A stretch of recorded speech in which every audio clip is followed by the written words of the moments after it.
Okay, the next speaker is Doug Ebbers.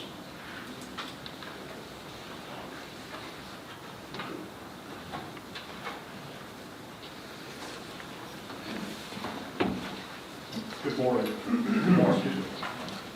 Doug Ebbers, I'm the Executive Vice President of Pepper Contracting. I'm really speaking on behalf of my company. My partner Terry is here, so I think my comments will be, if that's acceptable, within the 6 minutes for the two of us.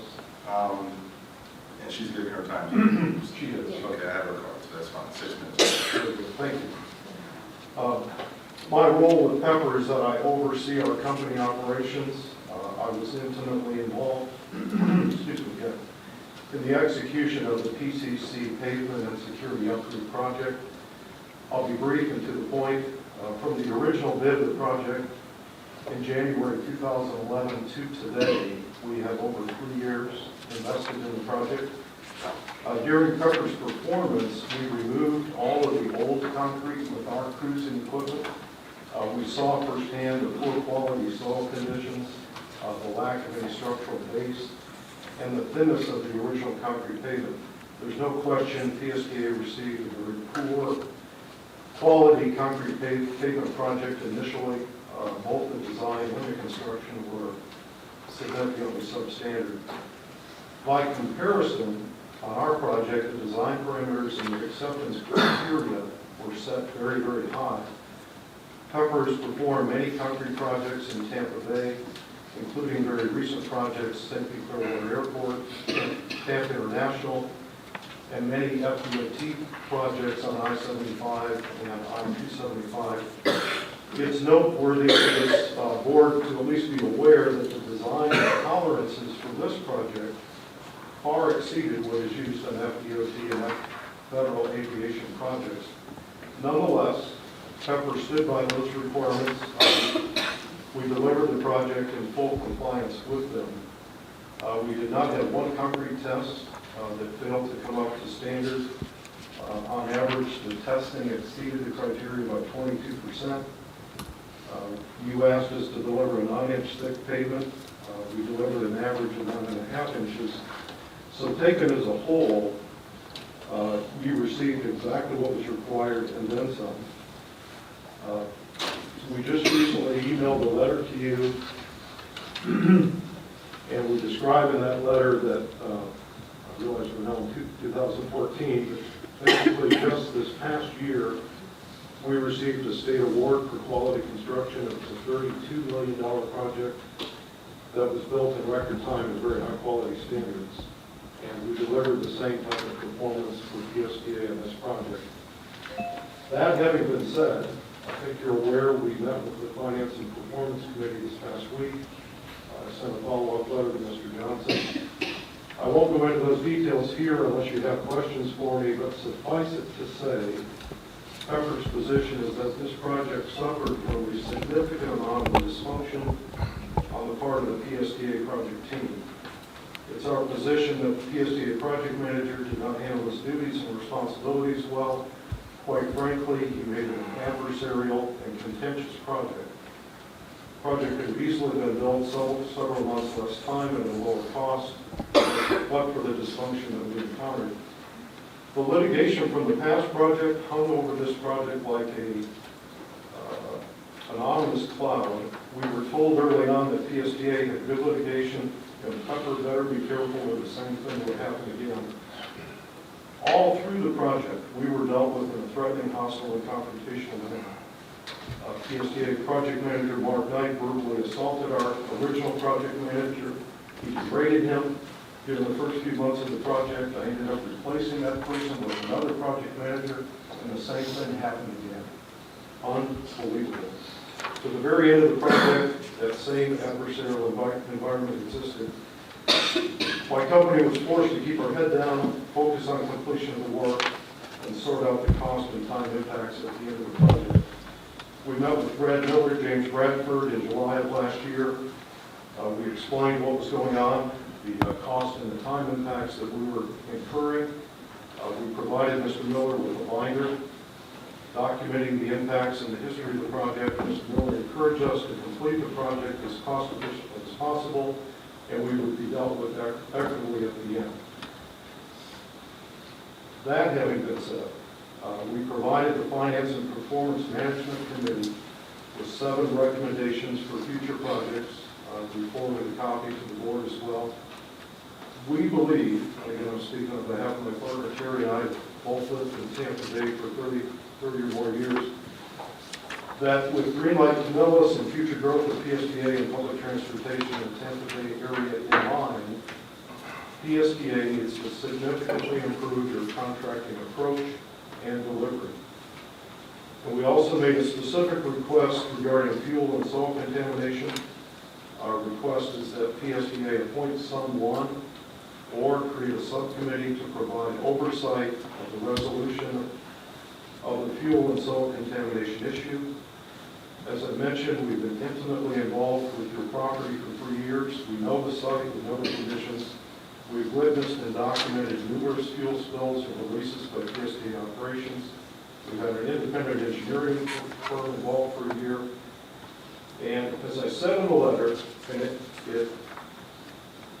it's difficult to say, we do almost all public works contracting, and it's awkward at best to stand in front of you and provide this kind of negative information, but we honestly believe that the Finance Committee has not been provided accurate or full information, nor has the board. I think someone needs to look at your site historical information and equitably resolve what occurred during the course of the time that we completed our project. Our company spent over $200,000, and I realize I'm out of time. Yes.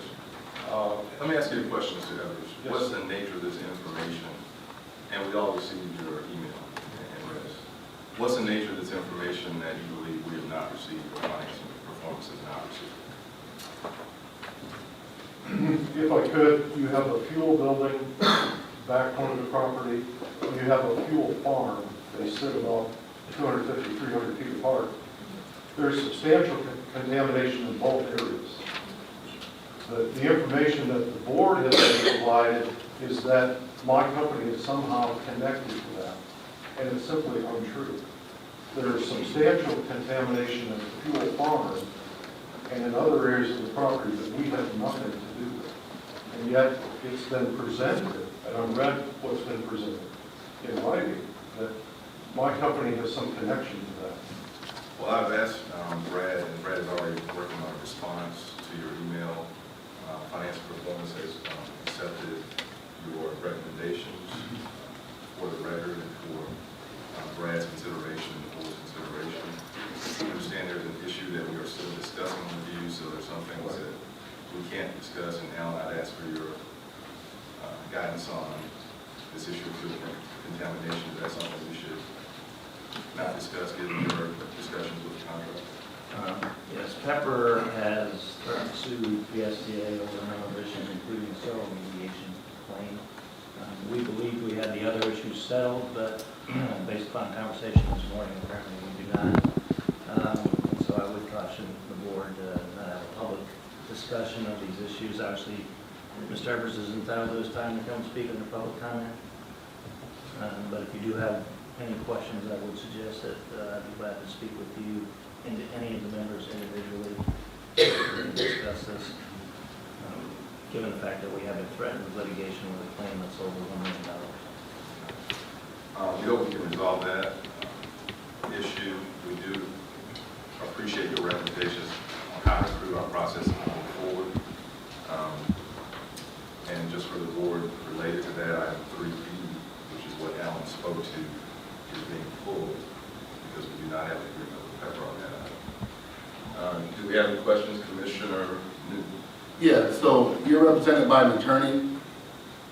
No, so that really is not accurate. We received a settlement agreement from PSTA. We had a lawyer review the settlement agreement, but we've taken no other steps to initiate litigation. And there's been no threat of litigation. I'm just trying to get some clarity because we do receive emails. I don't want to be replying back to anything because we can talk as individuals, but if you go get lawyers and the lawyers got to talk, that's just the way it is. Understood. Thank you. Thank you, Commissioner Newton. So I'll just ask, we had this on the agenda. Did we not have an agreement? We do have an agreement with the exception of the fuel soil contamination, which both my company and PSTA staff have agreed to carve out. So yes, there is an agreement. The only remaining step is to finalize the wording of the settlement agreement. And as I indicated, we provided a draft back to PSTA a few days ago. There's just some discussion about the final language of that settlement agreement. Thank you, Can I- Mr. Ebbers. Yes, sir. I don't want to give the board a misunderstanding. That calculation, as I understand it, from conversations with Ms. Land that she had with Mr. Ebbers and Ms. Craddock this morning is not accurate. The issue about the soil remediation claim, the dispute is not just one of drafting language. The dispute is that PSTA also has a potential claim against Pepper for costs that it incurred cleaning up remediation that it believes was related to a fuel line that was struck by Pepper's forces while they were doing the work. The agreement, as verbally agreed to and confirmed in a letter from Ms. Land to Ms. Craddock, was that both parties were going to reserve any claims that they had for the soil remediation claim. That's the way we drafted the agreement. The agreement came back from Pepper's lawyer with that change where PSA was giving up its claims, which we have indicated we didn't intend to necessarily pursue as long as Pepper wouldn't pursue their claim. But the way it came back from Pepper was PSA gave up their claim, but Pepper didn't. And that was not the deal that Ms. Land understood. That's not the deal that she confirmed in the letter to Ms. Craddock, which was never responded to. So it is not just one of drafting the agreement. There is no agreement on the terms of the settlement.